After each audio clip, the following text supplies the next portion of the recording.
প্রশান্ত কুমার মহলা। লোক সংস্কৃতি বর্তমানে অবলুপ্তির মুখে, সেদিকে লক্ষ্য রেখে নতুন প্রজন্মকে লোক সংস্কৃতির সম্পর্কে অবগত করতে বিশেষ বক্তৃতা মালার আয়োজন করে রায়গঞ্জ বিশ্ববিদ্যালয়। মঙ্গলবার রায়গঞ্জ বিশ্ববিদ্যালয়ের কনফারেন্স রুমে রায়গঞ্জ বিশ্ববিদ্যালয়ের বাংলা বিভাগ ও সেন্টার ফর ফোকলোর স্টাডিজের আয়োজনে এই কর্মসূচিটি পালন করা হয়। বক্তা হিসেবে উপস্থিত ছিলেন জাপানের বিশিষ্ট গবেষক ও গবেষণা সঞ্চালক ডক্টর মাসায়ুকি ওনিশি, যিনি রবীন্দ্রনাথ ঠাকুরের ছেলেবেলা অনুবাদ করেছেন। এছাড়াও বক্তা হিসেবে উপস্থিত ছিলেন দক্ষিণ পশ্চিম বাংলার লোকায়ত সংস্কৃতি গবেষক দুর্গাপদ দত্ত এবং বিশিষ্ট ভাষা ও সংস্কৃতি গবেষক ডক্টর অতসী নন্দ গোস্বামী। এছাড়াও উপস্থিত ছিলেন বিশ্ববিদ্যালয়ের অধ্যাপক ও ছাত্রছাত্রীগণ। মূলত হারিয়ে যাওয়া বাংলার বিখ্যাত লোক সংস্কৃতি সম্পর্কে আলোচনা করে ছাত্রছাত্রীদের মধ্যে এ বিষয়ে উৎসাহ বৃদ্ধি করাই মূল উদ্দেশ্য বলে জানিয়েছেন বিশ্ববিদ্যালয়ের উপাচার্য দীপক কুমার রায়।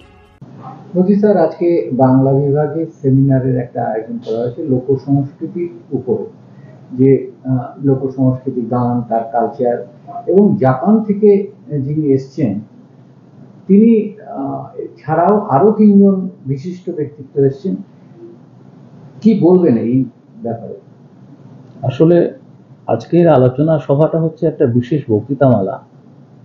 এই বিশেষ বক্তৃতামালায় আজকে 3 জন বক্তা আছেন। জাপান থেকে এসছেন ডক্টর মাসাওকি ওনিশি। উনি আসলে ভাষা বিশেষজ্ঞ এবং লোক সংস্কৃতি বিশেষজ্ঞ এবং অনুবাদ বিশেষজ্ঞ। এবং তার সঙ্গে আছেন দুর্গা দত্ত, উনি লোক সংস্কৃতি বিশেষজ্ঞ, বিশেষ করে দক্ষিণবঙ্গে লোক সংস্কৃতি নিয়ে প্রচুর কাজ রয়েছে ওনার।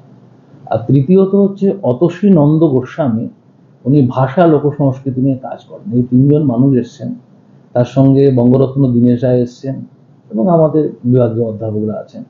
আজকে যে বিষয়টার উপরে ওনারা ফোকাস দেবেন সেটি হচ্ছে লোক সংস্কৃতির সংগ্রহ ও সংরক্ষণ।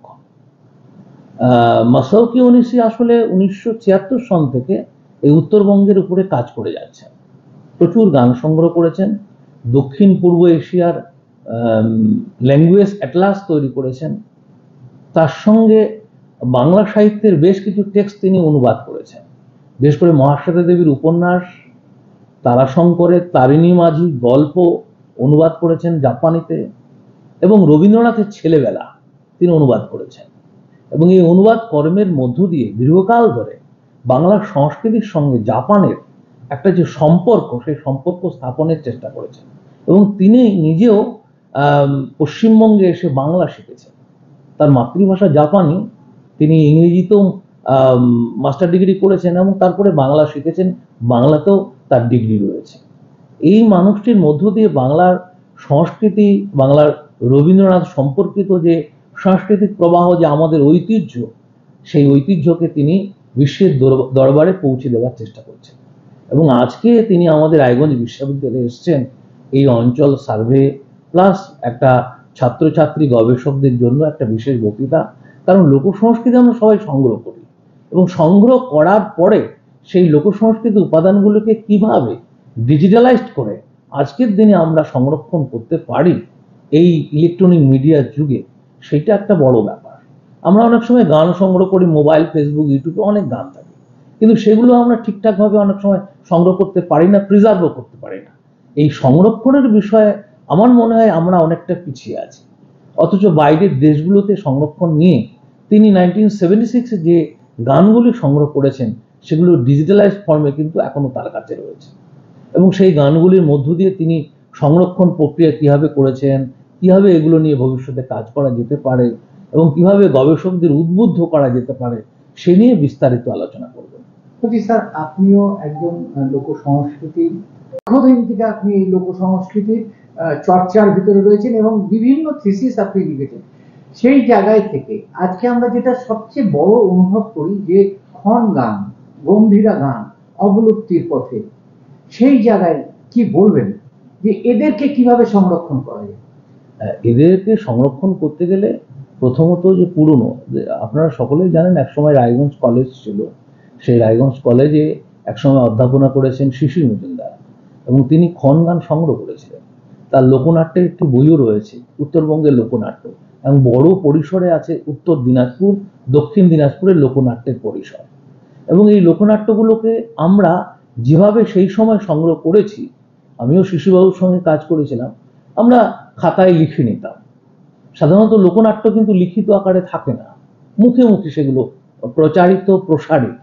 সেগুলোকে যখন আমরা লিখিত আকারে নিচ্ছি, সবটা কিন্তু পারছি না, সেগুলোকে ডিজিটাইজ ফর্মে যদি আমরা সংরক্ষণ করতে পারি, শুধু ডিজিটালাইজ করলেই হবে না, সেটাকে তো একটা ভালো জায়গায় সংরক্ষণ করতে হবে, আর্কাইভে সংরক্ষণ করতে হবে, তবে তো সেটা দীর্ঘকাল ধরে থাকবে। সেই জায়গাটা কিন্তু খন গানের উপরে সেভাবে কিন্তু এখনো হয়নি। আজকের ইয়াং জেনারেশন কিন্তু চেষ্টা করছে সেগুলোকে ডিজিটাল ফর্মে কিভাবে রাখা যায়।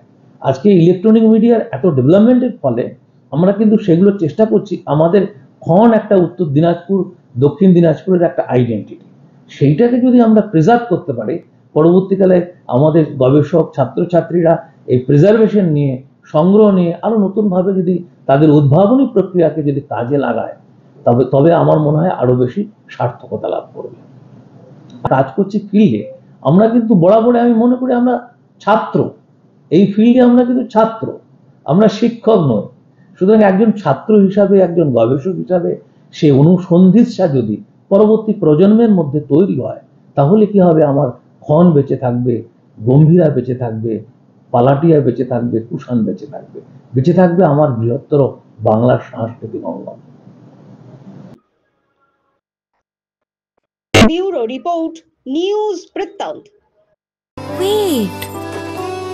So this was your wedding look. Oh my God, Tammy, you look pretty. Dhaka থেকে যখন আইছিলাম, এ হগল আমার মা আমারে পরাইয়া দিছিল। It's so authentic, Tammy. I will go for this look. But what about my goina? সাদা রঙের রুমালটিতে গোলাপি রঙের কাজ, সব মিলিয়ে দারুণ হবে নতুন কনের সাজ। আমার গয়না আমার শ্রীঢাকা জুয়েলার্স, আভিজাত্যের গয়না। সব মাই চায় মেয়েকে রাজরানীর মতন সাজাতে, সাজিয়ে তুলতে চায় সোনার গয়নায়। ওরিয়েন্ট জুয়েলার্স, সোনা যা সর্বক্ষণের। ছোট ছোট অনুভূতি, স্মৃতিগুলো থেকে যায় সব সময় আদরে। কুকু কুকু, কিরে হলো? আসছি। লকডাউন সময় তো হয়ে এলো। কিছু স্মৃতির ভাজেই তোলা থাকে শুভারম্ভে প্রাপ্তি। 50 বছরের অভিজ্ঞতায় অগ্নিশ্বর জুয়েলার্স, নিখুঁত গয়নার কারিগরি। Agnishwar jewellers, NS road, Raiganj.